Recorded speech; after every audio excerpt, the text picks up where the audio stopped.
बा एल.एम. सनागी मणिपुर अमसुंग कबो तंपाक हाइना मिंगथोनबा लाइरिक अमा ngasi फोंख्रे मणिपुर प्रेस क्लब ता पांगथोखिबा लाइरिक फोंबगी थौरम अदुदा लमलाई एस गी एम.एल.ए. केएस इबोमसा DMU गी हानगी BC professor doctor N. Rajmohan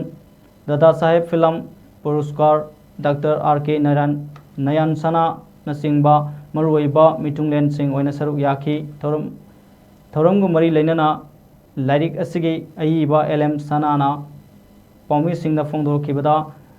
कियोमपोक लमजाउ हाइनसु खंगनबा कबो तंपाक असि मणिपुर की ओइरमी हाइबगी वारी लाइरिक असिदा याउरी मतम अमदा मणिपुर की सरुक अमा ओइरिबा कबो तंपाक असि ब्रिटिश लैंगाक मतमदा कमदौना बर्मादा पिथोखी हाइबगी अकुप्पा मरोल डॉक्यूमेंट सिंह खोमजिन तासिंदुना लाइरिक असि इबनी हाइना फोंदोरखे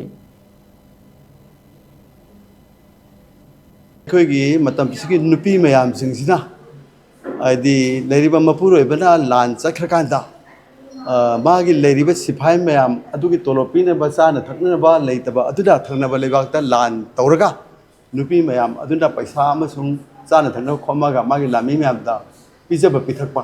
हाइबदी अखोगी मणिपुरगी नुपी मयाम सिंगसे तसेंगनमक हारबदा कनागुबा जुगाली अमने जुगाली सुरगा पैसा तानबगुम लान तौबा हाइबसे नुपी सिंगी मथौ ओइना अदुम लेरपने अदुगी मतांद खरा यावे अदुगा अमना लिसिंग अमगा चनिपान कुद्रागा मरीदा कबो तंपाक से पेम्बरटोन अमसुंग ग्रांडा पीरे महाराज गंभीर सिंहने सोई तौरे हाइना हाइब तारगसु आइना मदुदे खितंग सिंगनजबा हाइगद्रा